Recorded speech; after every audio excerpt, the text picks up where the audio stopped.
Hello दोस्तों। तो आज का वीडियो स्टार्ट करते हैं। इसमें एच पी जी के का सेक्शन जो है वो हम बाद में डिस्कस करेंगे, वो नीचे है। तो चलिए यहाँ से स्टार्ट करते हैं। वीडियो रोज़ बहुत लंबा हो जाता है, तो हम जल्दी जल्दी पढ़ेंगे इसको। ब्लू चिप कंपनी क्या है, पहला क्वेश्चन है। तो ऑप्शन सी राइट आंसर है, हाईली वैल्यूएबल कंपनी। तो जो ब्लू चिप कंपनी होती है उसमें आती हैं जैसे आपकी I T C, H U L, Reliance, T C S, O N G C, H D F C, Infosys, Eicher motor etcetera. बहुत सी ब्लू चिप कंपनी है, मतलब जो हाईली वैल्यूएबल कंपनी है उनको ब्लू चिप कंपनी बोलते हैं।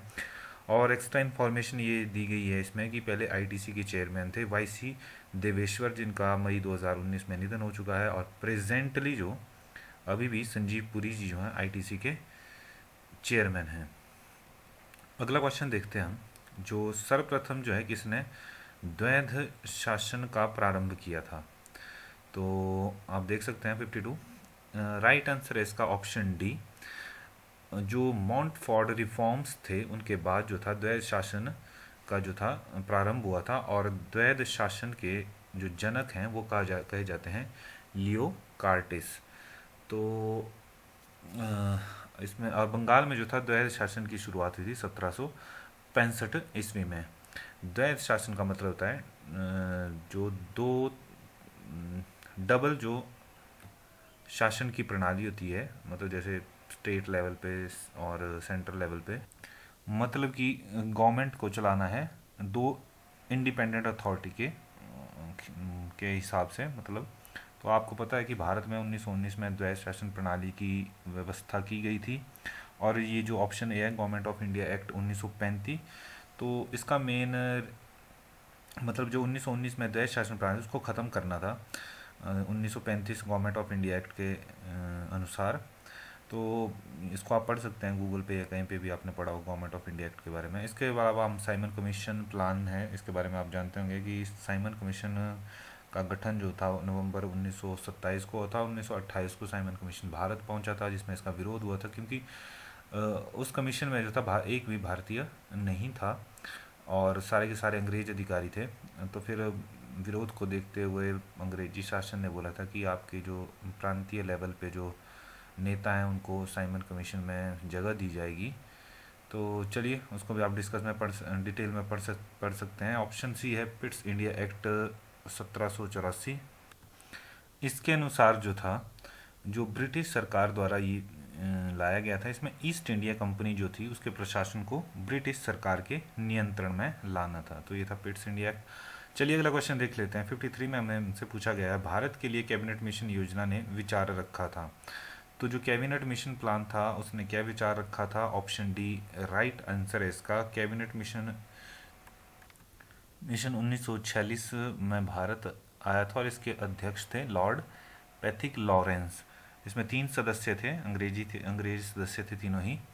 और इस प्रतिनिधिमंडल ने जो था लॉर्ड वेवल तथा भारतीय नेताओं से मिलकर एक योजना तैयार की थी जिसे कैबिनेट मिशन के नाम से जाना जाता था। तो इसमें राजनीतिक परिस्थिति का अध्ययन करना था और समस्या का निदान खोजने के लिए ब्रिटिश संसद ने एक प्रतिनिधिमंडल ये कैबिनेट मिशन के रूप में भेजा था भारत। चलिए नेक्स्ट क्वेश्चन है, article 360 of the 8 of the constitution of India deals with. Bharat के संविधान का अनुच्छेद 368 जो है संबंधित है। तो ऑप्शन डी राइट आंसर है। भारतीय संसद की संविधान में संशोधन की शक्तियां जो हैं इसमें निहित हैं। आपको पता होगा कि संविधान के अनुच्छेद 368 जो कि भाग 20 में है, इसमें जो है संविधान संशोधन के बारे में प्रक्रिया बताई गई है। तो आपको पता है जो संविधान संशोधन का जो आइडिया था वो दक्षिण अफ्रीका से लिया गया था और संविधान लागू हुआ था आपका वर्ष 1950 में 26 जनवरी को। तो इसके बाद जो है अब तक 104 बार संशोधन किया जा चुका है। तो आर्टिकल 368 जो है संसद को संविधान में संशोधन करने की शक्ति प्रदान करता है। अनुच्छेद ये कहता है कि इस संविधान में किसी बात के होते हुए भी संसद अपनी शक्ति का प्रयोग करते हुए संविधान के किसी उपबंध का परिवर्तन या निरसन, जिसको बोलते हैं पूरी तरह से खत्म कर देना, के रूप में इस अनुच्छेद में लिखित प्रक्रिया द्वारा जो है संशोधन कर सकता है। मतलब जो भी प्रक्रिया है उसका पालन करते हुए संविधान में संशोधन किए जा सकते हैं। 55 है, इसमें हमसे पूछा गया है भारत में एकल नागरिकता किसकी देन है। तो आप जानते होंगे जो एकल नागरिकता है उसका विवरण भाग 2 में मिलता है हमें, जो अनुच्छेद 5 से लेकर 11 तक इसको डिस्क्राइब किया गया है। और एकल नागरिकता जो थी हमने ब्रिटिश कॉन्स्टिट्यूशन से कॉपी की थी। बहुत सा मैक्सिमम संविधान हमारा कॉपी किया हुआ ही है, अलग अलग देशों से संविधान से उठाया गया है। तो ऑप्शन बी राइट आंसर है 55 का। नेक्स्ट क्वेश्चन नंबर 56 देख लेते हैं। समाजवाद से किससे संदर्भ है? Socialism refers to. Option C right answer है राज्य नियंत्रित अर्थव्यवस्था। तो समाजवाद है राज्य कंट्रोल इकोनॉमी। 57 देख लेते हैं। इसमें पूछा गया भारत का संविधान भारत को दर्शाता है एक। जो भारत का संविधान है उसमें लिखा गया है कि हम जो हैं राज्यों का एक संघ है। भारत जो है मतलब राज्यों का एक संघ है। तो ऑप्शन ए 57 का राइट आंसर है। 58 देख लेते हैं। Aadhaar is a program. तो आधार प्रोग्राम है to provide identity to Indian residents, मतलब भारतीय निवासियों को पहचान पत्र प्रदान करने के लिए जो है आधार कार्ड बनाए जाते हैं। आधार और ये UIDAI एस्टेब्लिश्ड, मतलब जो UIDAI है उसके द्वारा जो है आपके आधार कार्ड या हमारे आधार कार्ड बनवाए जाते हैं। तो UIDAI एस्टेब्लिश्ड हुई थी 28 जनवरी 2009 को। और आपको इसकी फुल फॉर्म पता होगा UIDAI का, unique identification authority of India. तो क्वेश्चन 59 देख लेते हैं। भारत में प्रेस की स्वतंत्रता है। तो जो भारत में प्रेस की स्वतंत्रता है वो आती है आपके मौलिक अधिकार में। तो भाग 3 में अनुच्छेद 12 से लेके 35 तक मौलिक अधिकारों का वर्णन किया गया है, डिस्क्राइब हैं। तो और आप जानते होंगे जो मौलिक अधिकार हैं वो यूनाइटेड स्टेट ऑफ अमेरिका के संविधान से लिए गए हैं। तो ऑप्शन ए राइट आंसर है। भारत में प्रेस की स्वतंत्रता है अभिव्यक्ति की स्वतंत्रता के अधिकार में निहित। क्वेश्चन नंबर 60 है। The right to vote in India is a, Bharat में मत देने का अधिकार है तो एक संवैधानिक अधिकार है हमारा, मतलब संविधान में लिखा गया आर्टिकल 326 के अंडर बताया गया है दैट कि लोकसभा और राज्यों की भी जो विधानसभा होती हैं उनका निर्वाचन जो है वो वयस्क मताधिकार के आधार पर ही होगा। और भारतीय संविधान के अनुच्छेद 325 व 326 के अनुसार जो है जो प्रत्येक वयस्क नागरिक है जो कि ना पागल नहीं होना चाहिए या अपराधी नहीं होना चाहिए, उन सबको जो है वोट देने का अधिकार है बिना किसी धर्म जाति संप्रदाय और लिंग के भेदभाव के। जो हमने ऊपर डिस्कस किया जो भारत सरकार अधिनियम 1935 था उसके अनुसार जो था केवल 13% लोग ही जो थे जो मताधिकार का प्रयोग कर सकते थे। उसमें ऐसा था कि जो अच्छी सामाजिक और आर्थिक स्थिति वाले लोग थे उसमें सिर्फ उन्हीं को जो था मतदान देने का अधिकार दिया गया था। लेकिन 26 जनवरी 1950 को जब भारत का संविधान लागू हुआ तो उसके बाद सभी जो वयस्क हैं उनको वोट देने का अधिकार दिया गया। पहले 1988 तक जो था 21 वर्ष तक आयु के लोगों को ही वोट देने का अधिकार था। लेकिन 62वां जो अमेंडमेंट हुआ था कॉन्स्टिट्यूशन का 1988 में, उसमें जो था वोट देने का अधिकार जो था 21 वर्ष आयु से घटाकर 18 वर्ष आयु तक के वयस्कों के लिए ये अधिकार कर दिया गया था। मतलब 1988 के बाद 62nd अमेंडमेंट के बाद 18 साल के लोग भी वोट करने लग गए थे। तो अगले क्वेश्चन डिस्कस करते हैं। ये इससे आगे जो क्वेश्चन है वो हिमाचल जीके से रिलेटेड है, इनको हम डिटेल में डिस्कस करेंगे। तो चलिए शुरू करते हैं। पहला क्वेश्चन इसमें पूछा गया है, हमसे निम्न में से किस जानवर के संरक्षण के लिए पिन घाटी को राष्ट्रीय वन्य जीव संरक्षण पार्क घोषित किया गया है।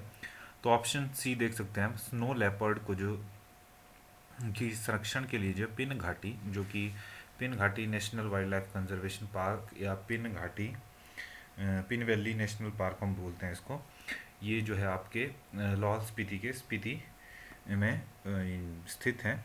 और इसके अलावा मैं आपको बता दूं कि हिमाचल प्रदेश में 26 वाइल्ड लाइफ सेंचुरीज़ हैं और 92 वेटलैंड साइट्स हैं हिमाचल में।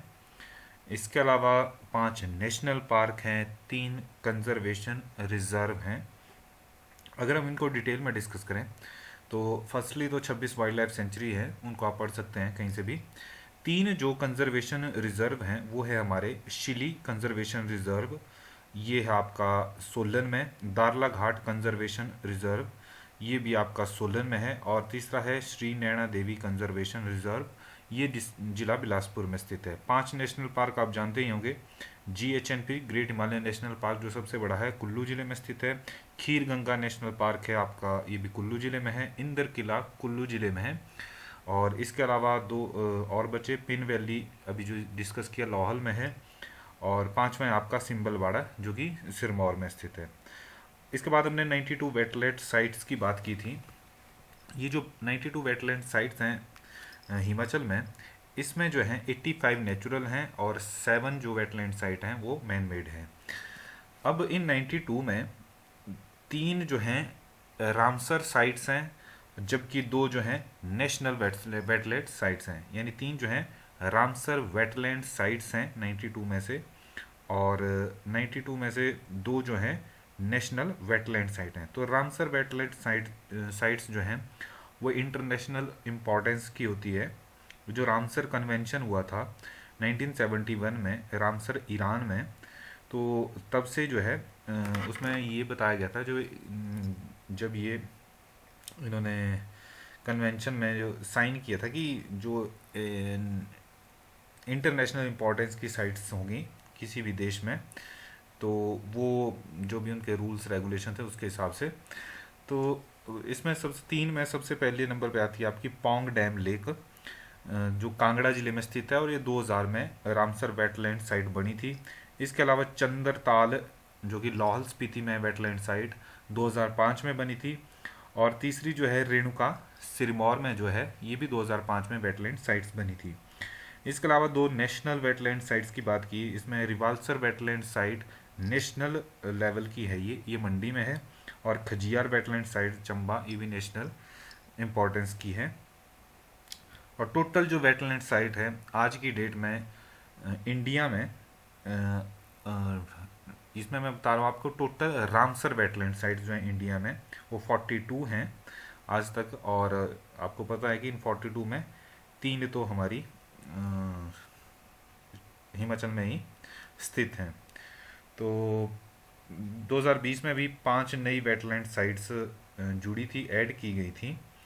तो आपको पता है कि हमारे पड़ोसी, अब तो यूटी है, राज्य नहीं बोल सकते, JNK जो है, यहाँ पे लेह लद्दाख में जो है तसोकार वेटलैंड साइट जो है वो नई ऐड की गई थी। तो ये कुछ इन्फॉर्मेशन थी। अगले क्वेश्चन की तरफ बढ़ते हैं। इसमें हमसे पूछा गया है, वाइसरॉय लॉज बनाने का विचार लॉर्ड लिटन का था, पर इसमें वास करने वाले प्रथम व्यक्ति थे।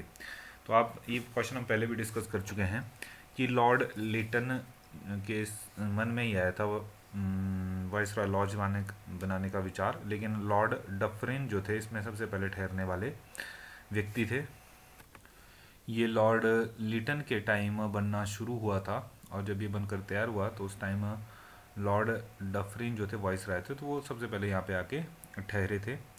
तो इसको बाद में राष्ट्रपति निवास के नाम से भी जाना जाने लगा। भारत के जो राष्ट्रपति उनका फॉर्मली जो जब वो हिमाचल आते थे तो यहीं रुकते थे। फिर इसमें क्या हुआ कि 1965 में राधा कृष्णन ने इसको जो है Indian institute of advance studies के लिए इसको दान कर दिया, मतलब दे दिया। तो उसके बाद राष्ट्रपति भवन जो नया बना, क्योंकि राष्ट्रपति भवन जब Indian institute of advance study को दे दिया गया था, तो उसके बाद रिट्रीट जो था, नई बिल्डिंग, द बिल्डिंग पुरानी थी पर राष्ट्रपति भवन नया जो रिट्रीट में शिफ्ट हो गया था। अगला क्वेश्चन देखते हैं, क्वेश्चन नंबर 171। निम्न में से कौन हिमाचल प्रदेश के प्रथम एवं केवल टैगोर सम्मान से सम्मानित व्यक्ति हैं? ऑप्शन बी गंबरी देवी जो है राइट आंसर है इसका। तो आपको पता होगा जो गंबरी देवी जी थी वो बिलासपुर से जिले से संबंधित थी, और वो एक लोक गायिका एवं नर्तकी थी। तो हिमाचल प्रदेश की लोक संस्कृति में उनके योगदान के लिए उनको जाना जाता है। और ये जो टैगोर सम्मान था इन्हें वर्ष 2011 में दिया गया था। और इसके अलावा गंबरी देवी जी की मृत्यु जो थी वर्ष 2013 में हो चुकी है। तो चलिए अगले क्वेश्चन की तरफ बढ़ते हैं। इसमें हमसे पूछा गया है कि 5,256 फुट की ऊंचाई पर स्थित हिमाचल प्रदेश के किस गांव में देश का सबसे ऊंचा मतदान केंद्र स्थापित किया गया है। तो आप जानते हैं इसका ऑप्शन ए जो है टशी गंग इसका राइट आंसर है। आप जानते होंगे जो टशी गंग गांव जो है वो हिमाचल प्रदेश के लाहौल स्पीति ज़िले में स्थित है।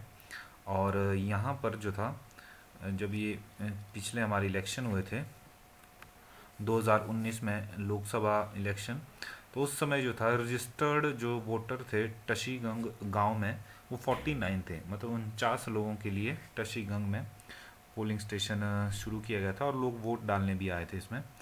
तो चलिए अगला क्वेश्चन देख लेते हैं। 173 जो है, निम्न में से हिमाचल प्रदेश का कौन सा पुलिस स्टेशन अपराध एवं अपराधी ट्रेनिंग तंत्र से जुड़ा सर्वप्रथम पुलिस स्टेशन थाना है या।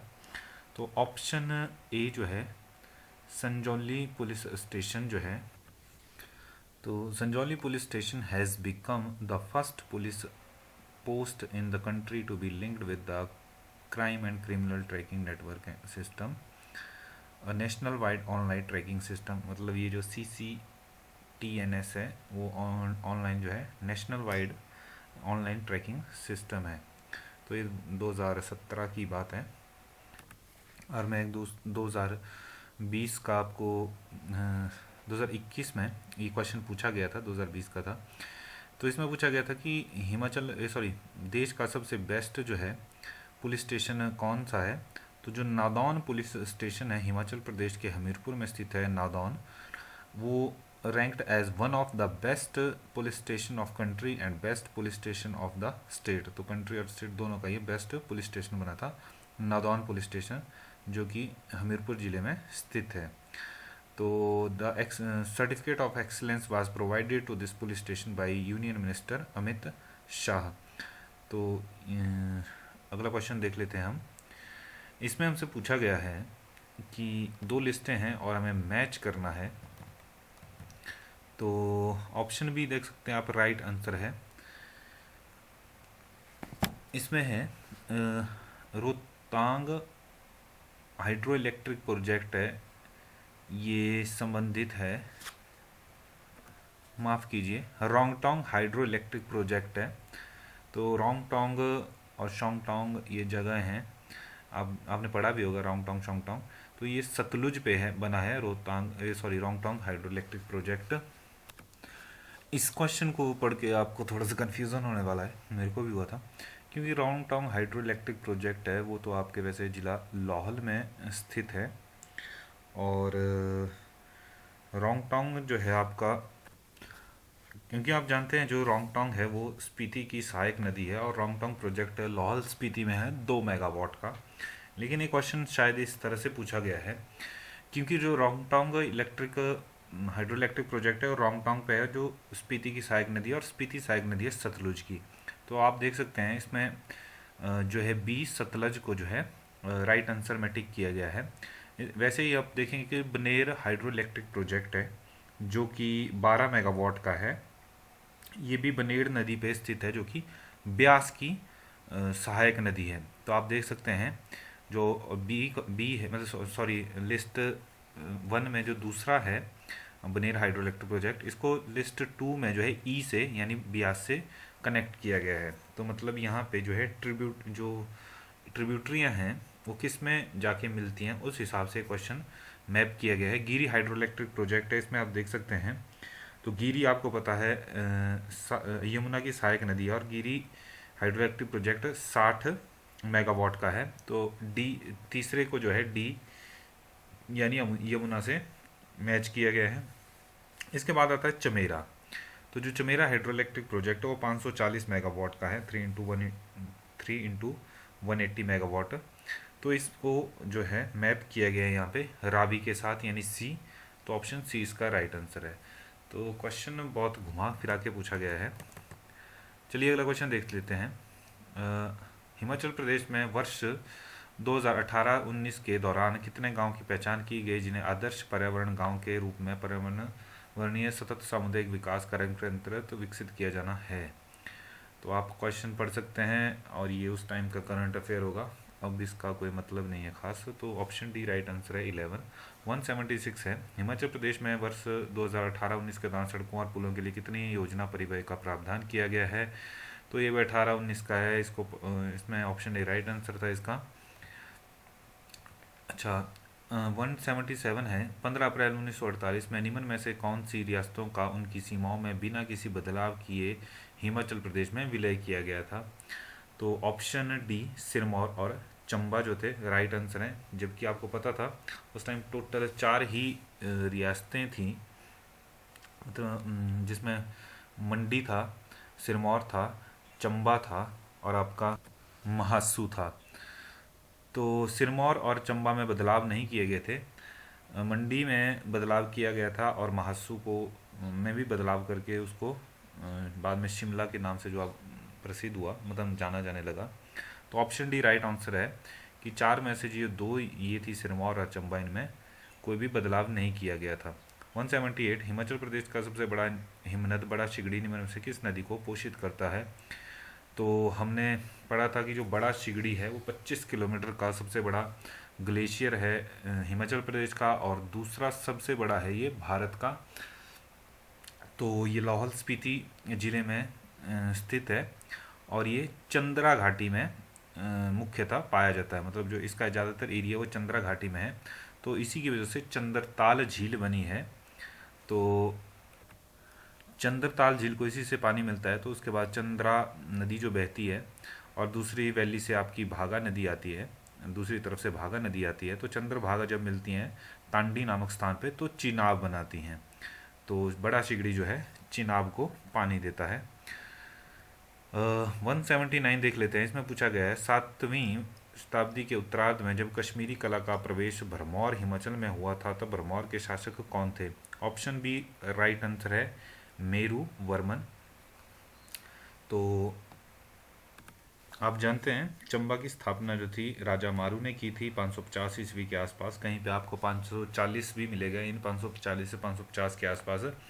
और मेरू वर्मन जो थे 680 ईस्वी में जो थे चंबा के राजा बने थे। तो ऑप्शन बी जो है राइट आंसर है 179 का। ऑप्शन क्वेश्चन नंबर 180 देख लेते हैं, इसमें पूछा गया है हिमाचल प्रदेश के सबसे पुराने पहले निवासी कौन थे? तो सबसे पहले हिमाचल में कौन बसे थे या सबसे पुराने निवासी कौन थे? तो 180 का ऑप्शन ए राइट आंसर है दास निषाद या दस्यू। दास निषाद और दस्यू, मतलब अलग अलग इतिहासकारों ने अलग अलग एग्जाम्पल देके समझाया है। कहीं आपको मिलेगा कि कोल हिमाचल प्रदेश के मूल जाति है, कोल जो थे मूल निवासी थे। तो यहाँ पे जो ऑप्शन दिया गया है ऑप्शन ए राइट आंसर है। अगर क्वेश्चन नंबर 180 के बारे में आप क्लियर हैं या कुछ जानते हैं तो आप डिस्कस कर सकते हैं, कमेंट में बता सकते हैं। तो चलिए क्वेश्चन नंबर 181 देखते हैं, ये लास्ट क्वेश्चन है इस वीडियो का। राज सिंहासन को ब्रह्मपुरा भरमौर से नई राजधानी चंबा में किस राजा ने स्थानांतरित की है? तो कौन सा राजा था जिसने राजधानी जो थी भरमौर से चंबा लाई थी, यानी ब्रह्मपुरा से चंबा लाई थी? तो आप जानते होंगे कि सर्वप्रथम जो राजा मारू ने जो थे उन्होंने चंबा की राजधानी जो था भरमौर ही बनाई थी, और पहली बार जो थे साहिल वर्मन जो थे वो चंबा की राजधानी जो थे भरमौर से चंबा लाए थे वर्ष 1920 के आसपास, क्योंकि 1920 में तो राजा बने थे, तो उसके बाद ही उन्होंने चंबा जो था राजधानी भरमौर से लाई थी। तो चलिए आज की वीडियो में इतना ही। वीडियो को लाइक शेयर करते रहिए और कमेंट भी करते रहिए अगर आपको वीडियो अच्छा लगता है, और लोगों के साथ शेयर करते रहिए और लोगों को सब्सक्राइब करने के लिए प्लीज़ रिक्वेस्ट करें। Thank you.